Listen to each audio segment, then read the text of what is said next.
Students हम बात करेंगे प्रॉब्लम की जो कि रिलेटेड है radian measure of an angle. मतलब एंगल जो है आप जानते ही हैं कि एक जो रे है उसकी रोटेशन का नाम है जो कि एक पॉइंट के गिर्द जो है वो रोटेट करती है, इसको मेजर करते हैं और रेडियंस में, और हम कह सकते हैं कि डिग्रीज में, तो ये एंगल होता है। अब क्वेश्चन हमारा कुछ इस तरह से है कि express the following sexagesimal measures of angle in radiance. ठीक है, तो रेडियन मेजरमेंट क्या होती है जी, कि अगर हमारे पास, चले मैं फर्ज करता हूँ कि एक सर्कल हो। ठीक है, यहाँ पे मैं एक सर्कल बना देता हूँ। ठीक है, अब इस सर्कल में एक आर्क हम रखते हैं। ठीक है, और इस आर्क की लेंथ जो है, ये देखें ये रेडियस है, सेंटर से लेकर सर्कल के बाउंड्री तक का जो फासला होता है ये रेडियस होता है।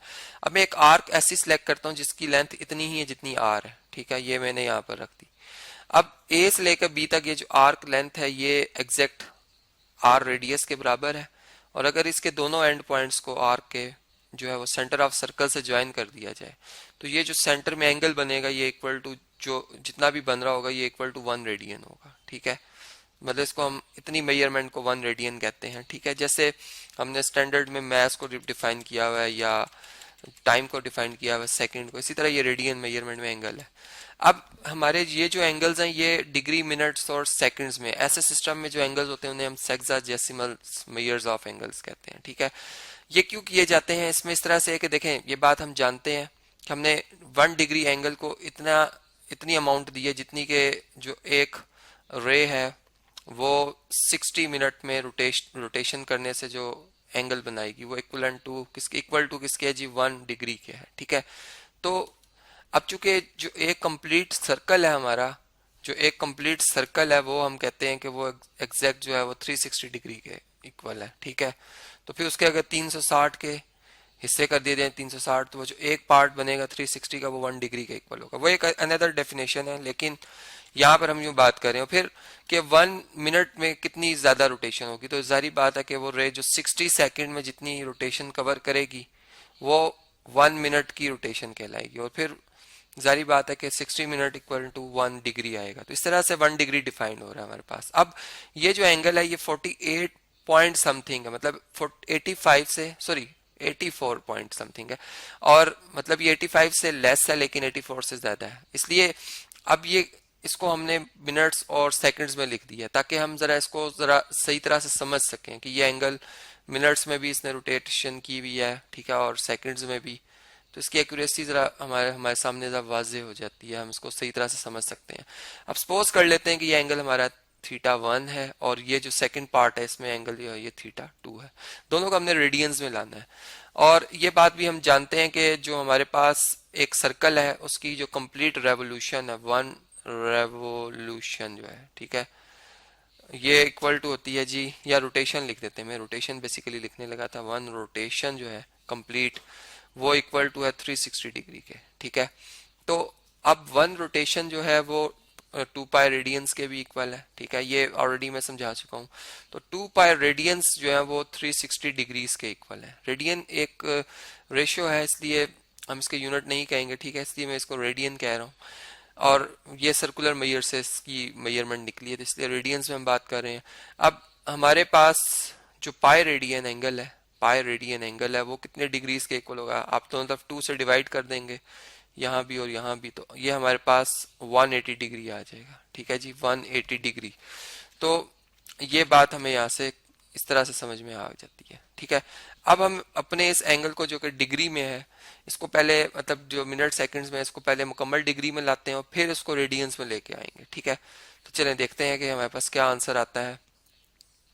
ये जो पार्ट है इसको मैं रेस कर देता हूँ, ये इन्फॉर्मेशन आपको याद रहे। ठीक है, इससे हम जो है वो यूज करेंगे। अब देखें जी, हम जो है θ1 is equal to 84 degree exact है। ठीक है, अब जो ये 48 मिनट्स है, ठीक है, 48 मिनट्स को डिग्री में लाने के लिए हम क्या करेंगे, मैंने अभी बताया कि 1 डिग्री 60 मिनट्स के इक्वल है, तो फिर अगर 60 से डिवाइड कर दिया जाए दोनों तरफ तो ये 61 टाइम्स 60, तो 1 मिनट पता चल जाएगा, वो 1/60 डिग्रीज के इक्वल है। ठीक है, 1/60 डिग्रीज के इक्वल। अब चूंकि मिनट को डिग्री में लाना है इसलिए मैं इस 48 को मिनट्स को लिख सकता हूँ 48 इंटू 1 मिनट, तो ये 48 मिनट्स हो जाएंगे। अब 1 मिनट को जो है वो मैं 1 मिनट को जो रिप्लेस कर दूंगा 1/60 डिग्री से, तो वो हमारे पास जो उसकी डिग्री है वो आ जाएगी 48 मिनट में कितने डिग्री एंगल बन रहा है, ठीक है। तो हम लिख देंगे 48 आउट ऑफ 60 डिग्री, ठीक है, प्लस अब जो 35 सेकंड्स है हम जानते हैं 60 सेकंड्स मिलकर 1 मिनट बनाते हैं, ठीक है। तो और जो डिग्री के हवाले से देखा जाए तो 1/60 जो डिग्री होती हैं वो 1 मिनट के इक्वल है। तो इसका मतलब यहाँ पर हम ये इस तरह से बात समझ सकते हैं कि जो 60 मिनट्स हैं, ठीक है, वो कितने सेकंड्स के इक्वल होंगे। जारी बात है कि 60 मल्टीप्लाई बाय 60 सेकंड्स जो कि हमारे पास आ जाते हैं 3600 सेकंड्स, ठीक है। अब हम यहाँ पर जो डिग्री है तो 60 मिनट्स जो है वो कितने डिग्रीज के इक्वल होते हैं 1 डिग्री। तो यहाँ पे 1 डिग्री लिख देंगे और ये इक्वल टू आ जाएगा 3600 सेकंड्स। अब मैं 3600 सेकंड से दोनों तरफ, सॉरी 3600 से दोनों तरफ डिवाइड कर दूंगा, ठीक है।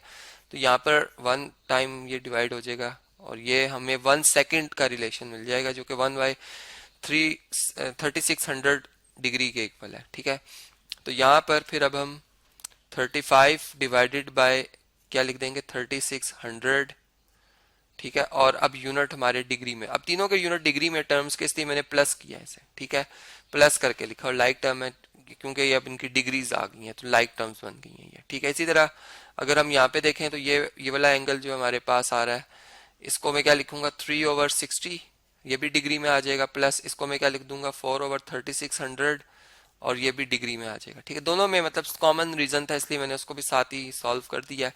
अब 48 को 60 पे अगर आप डिवाइड करें तो हमारा आंसर क्या आता है 0.8, 0.8, तो ये 84 प्लस 0.8, ठीक है।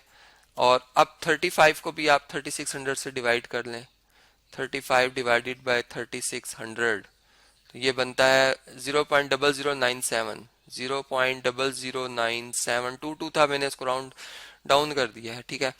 अब इन तमाम को अगर हम प्लस कर लें, ठीक है, इसमें हम 0.8 ऐड कर लें 0.8 और फिर हम इसमें 84 भी ऐड कर लें तो ये कितना बनेगा 84.8097, 84.8097 डिग्रीज, ठीक है। इसी तरह यहाँ भी इस एंगल को जो है आप अगर 3 को 60 पर डिवाइड कर दें, ठीक है, 3 डिवाइडेड बाय 60 तो आंसर आता है 0.05, 0.05 और 4 को अगर आप डिवाइड करते हैं 4 डिवाइडेड बाय 3600 तो ये आता है 0.000011, ठीक है, डिग्रीज में। और इसमें अगर हम ऐड कर लें प्लस कर लें 0.05 तो ये बन जाएगा 0.05111, ठीक है। तो देखें ये मैंने इसको डिग्री में ले आया हूँ, ठीक है, मैं इसे डिग्री में ले आया हूँ। अब आप इसे रेडियन में आप कन्वर्ट करेंगे एंगल 2 को, ये आपकी असाइनमेंट है। मैं एंगल 1 को कन्वर्ट कर रहा हूँ, ठीक है। अब मैंने आपको बताया था कि 2 पाई रेडियंस जो है वो इक्वल है 360 डिग्रीज के। तो अब 1 डिग्री हमने निकालना है, ठीक है, क्योंकि इस नंबर को अगर मैं मल्टीप्लाई बाय 1 डिग्री करूंगा तो ये इतने डिग्रीज बन कन्वर्ट हो जाएगा, ठीक है। तो ये हम अब 1 डिग्री की वैल्यू निकालने के लिए 360 से दोनों तरफ में अगर डिवाइड कर दूं, यहाँ भी और यहाँ भी 360 से, ठीक है, और यहाँ भी 360 से, तो हम कह सकते हैं कि 1 degree equal to 2 pi over 360 radians, ठीक है। तो theta 1 equal to 84.8097 multiply by 2 pi over 360 radians, ठीक है।